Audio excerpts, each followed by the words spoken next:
Hello, my name is Ussin-Davey, licensed therapist and professional coach. Today we're making room to discuss the topic of depression during menopause. This is really vital information because so many women with depression are struggling alone. And we really are working to take away shame and stigma that already exist with this mental health issue and is increasingly worse when you layer on the very natural process of menopause. So I thank you for being here and disseminate this information. If you yourself are struggling or anyone you know, I hope that when we go through the many reasons why depression can be present in menopause, it feels validating and it helps ground you and it helps give you some hope about what to do with that symptomology. So let's begin. When I'm talking depression, clinical depression, I'm talking about a real loss of sense of who I am, a sense of ability to connect with my joy.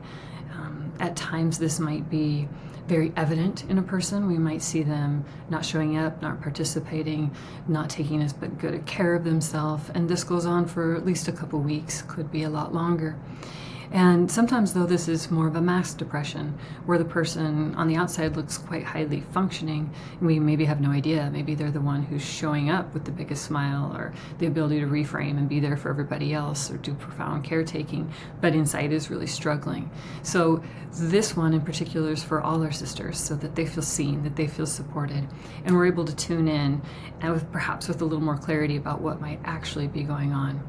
Now with menopause, I am talking about quite a range in years. If we live long enough, for some of us, it might even be half of our lives. So it's talking about perimenopause, which is the period about 10 years before the cessation of our menstrual cycle. It's talking about menopause, which is a year where we have a pause, where we have no cycling, no periods happening. And then postmenopause, the rest of our lives, after our periods stop. So you can see when we say menopause, it's quite a large age range, and it is quite a large population of the workforce and of the women out there in the world. So these symptoms of depression, why are they happening?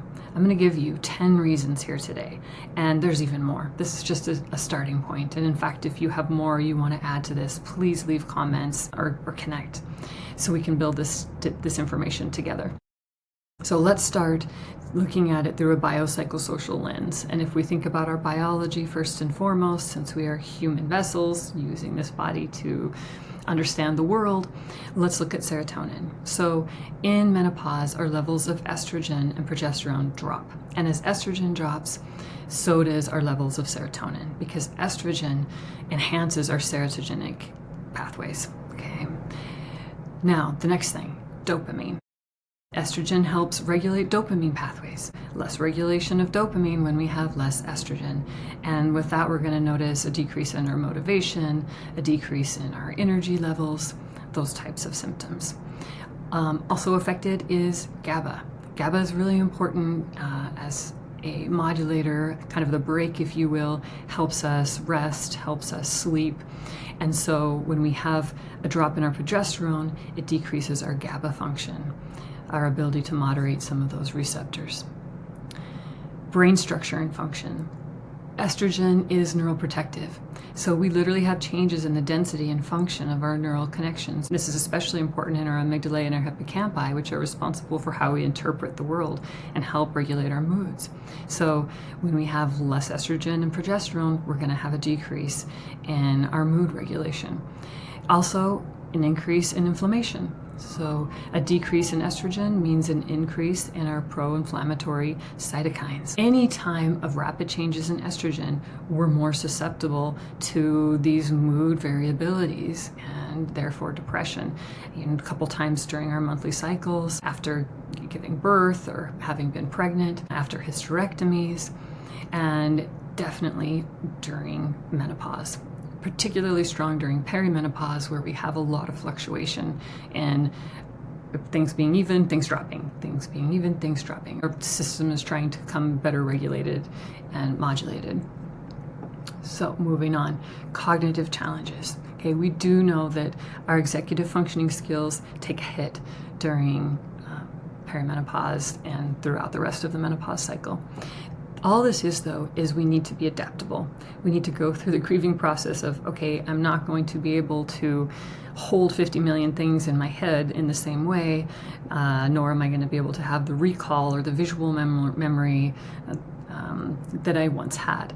It doesn't mean I can't do it, it just means I have to find new ways of cognitive offloading to be able to deal with that. For a lot of women, they might feel like they're developing ADHD symptoms all of a sudden. You might feel like you're not at the top of your game anymore. And if you already had ADHD, it might be even worse at this point. And so really it's just being able to honor and name that this is a normal part of what goes on, and we have to help our brain adjust. Lack of sleep. This one affects everything, and there's so many reasons during menopause that our sleep gets negatively impacted. It could be vasomotor symptoms, like you're having hot flashes that wake you up or make it extremely uncomfortable, difficult to sleep. Heightened levels of anxiety or depression can make it tough as well. We wake up and got the 50 million things running through our head, and our GABA's down, right? So it's harder to put on those brakes. It's harder to regulate that. The hormones at a variety of levels, and we're riding those waves. We might see sleep apnea becoming present for us. We see an increase in women with sleep apnea during menopause, just as we talked about the inflammatory effect and also how estrogen is so good for every part of our body. Every organ system gets affected when it drops. Every part of us may not be as supple or as strong as it once was, and this includes sphincters and all these different things that help regulate our system. So we see airway issues and things like that begin to develop in perimenopause and menopause as well. So it's something to be aware of and check up just to make sure, because there are resources to help with that. Body image. This is really big because, as we know, there's a cultural emphasis on youth. It's a grieving process to recognize that, okay, this body is not young anymore, but still strong and vibrant and capable of doing so much. But it's a shift. It's a rewiring of how we see ourselves in the world. And also we see an increase in eating disorders at this time, definitely in people who had them before, but also if you didn't. It's just a difficult time adjusting to how our body now metabolizes things, to how we see ourselves as a woman in the world. This, of course, affects our sexuality, and there's a lot that goes into that as well. There's shifts and adjustments happening on so many levels that we need to give ourselves a lot of compassion and grace. Other stressors. Menopause comes at a time when we've been fortunate enough to live a life long enough that now we're starting to perhaps have other health issues that we're dealing with. We might be deciding that I'm not going to have children, or maybe we're launching children, or some women are starting their families at this age. So it's a double dose hormonally of having had a child and going through perimenopause. We might be at a place where we're helping our aging parents, and there's stresses around that. How are you in your work life right now? Are you trying to take the next step forward? Are you looking at, do I need to step back a little? And then with our spouses, how are they doing? They're aging as well, and they have perhaps health issues as well, and their parents, and you can see there's a lot of layers of stressors that also can feel inflammatory. Separation from activities that bring joy. Co-regulation and resources are so vital. A lot of us in life have been striving and working hard and caretaking, and perhaps put our own needs a little to the side. Now, our bodies, being youthful, could maybe push through some of that, but we reach a point where that is outside of a window of tolerance anymore. It's like, no. And perhaps it never should have been. But we really are faced with, okay, what needs to be here to help me get enough bioenergy in to do all that I need to do, and to be able to feel in touch with a sense of vibrancy in my life again. So I went through those really quickly, but that was 10 aspects. Okay, so 10 things. That's like holding two huge handfuls of things that could impact our mood. And we may see this on a scale of little to no impact to an extreme. I want you to go ahead and just know, though, that wherever that is for you and however that ebbs and flows, there are many reasons why that is going on. And now, also, there are many resources that we can reach out to and access to help ourselves. Number one, being here, showing up and even listening to this, and being in community, co-regulating with other women who are going through this to help empower each other and cut out the shame, to help us understand what's going on and feel empowered moving forward. Take some time to step back and explore who you are now, whether that's through journaling, counseling, coaching, meeting with a mentor, spiritual work.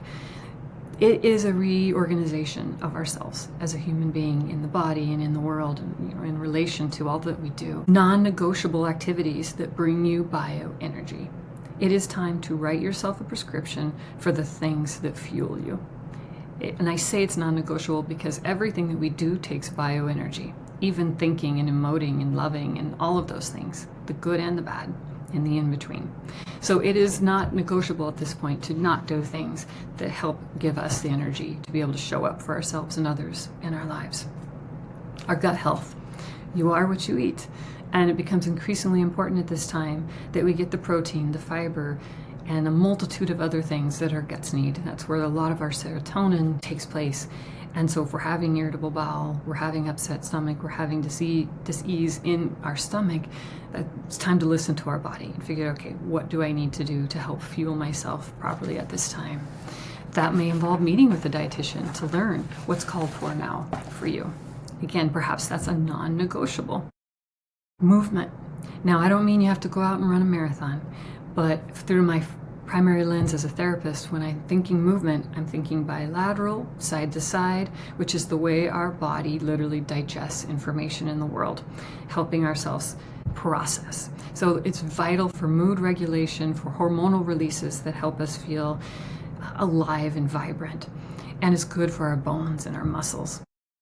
And if we can add in weight to that, all the better. Start small. Start what's manageable for you and learn how to do it properly. It could be another gift for yourself to learn proper alignment, proper technique. It feels empowering to be able to move some weight around and to show up with some presence in the spaces of our lives. Explore mental health treatment. Perhaps meeting with your doctor and saying, I'm having depressive symptoms. And exploring what might be helpful for you. Medication might be a helpful intervention, but having that dialogue, exploring menopausal hormone therapy with your provider. This would be ideal if it's someone regulated through the Menopause Society.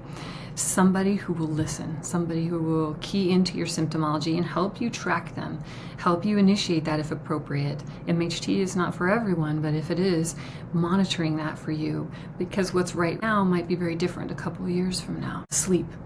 There's a lot we can do medicinally for sleep, but non-medicinally as well. There is a tried and true cognitive behavioral therapy for insomnia that helps our body come back into regulation, back to our circadian rhythm, helps the body find its natural sleep rhythm again. And there are a variety of things we can do to help intervene with the anxiety and depression symptoms that might be intervening or with your sleep well-being as well. Of course, looking at that sleep apnea that we talked about, dealing with those vasomotor symptoms. So you can see there's a lot of entree points that we can do to help your sleep, in addition to sleep hygiene. Sleep hygiene, though, unfortunately not sufficient. It can be super helpful. We need to look at the whole case, though, the whole well-being around it, and help empower you to get the sleep nutrition that you need. Cognitive offloading, I mentioned that word earlier. We just need to adjust how we do our business, how we do the things and hold the things that are important to us in our life. It takes a little while to make those adjustments, but once we recognize the need for it, science shows we're more likely to use those tools. And there's so many of them. There's a lot that is out there for us to access, to being able to help our prefrontal cortexes come better online and recognize that, okay, I can't do it the way I did when I was 30, but I can still get it done and get it done very well. Lots of ways we can champion you in the workplace to feel empowered to name and ask for accommodations that really cost nothing that could help you show up better in your workplace. Mindfulness. So I mentioned that earlier as well. As soon as we can name and recognize something, we can step back and help regulate our systems. And this includes our nervous system, learning how our nervous system functions, and how to help us move from dysregulation into a more grounded, regulated state. We break this all down in our workshops, and I'm happy to discuss it with you, but it's very empowering to learn how our nervous system functions, how to help get out of a red zone, our dorsal state where we're kind of collapsed, frozen place, and start to begin to resource and get gentle movement going, and then deal with, whatever anxieties are there as well. To move from being less reactionary to more responsive with the things that happen in our lives. Nature. Getting outside. We are elements of nature. So it is very grounding for us to get out and be part of the cycle. Get our feet in the dirt every once in a while. Feel the sunshine on our face. Very regulatory. good for hormonal releases too. And even just learning how to ride the waves at times, surf the waves.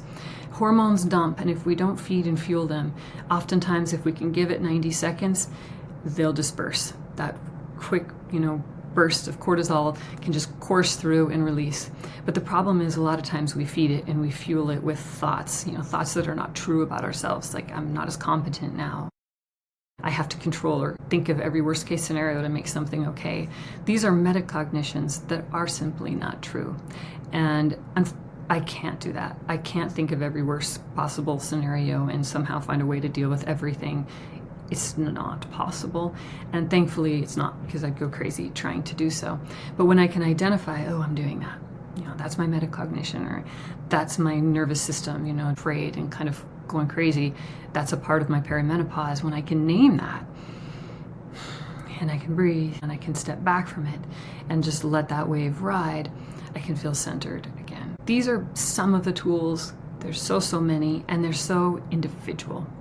I encourage you, or if you or someone you love, or you're in your workplace, this is sounding like something that could be empowering, to reach out. Let's partner together and work on this. And if nothing else, I just want to thank you for taking the time to recognizing this really important issue. Just to name, that texting or dialing 988 is a 24/7 resource for anyone who is struggling with depression and would like some help. Reach out, connect. Our power of co-regulation and being together is the primary thing that helps to soothe our nervous system. A powerful saying, never worry alone. So thank you for learning this information. Thank you for partnering with me. Until next time, be well, friend.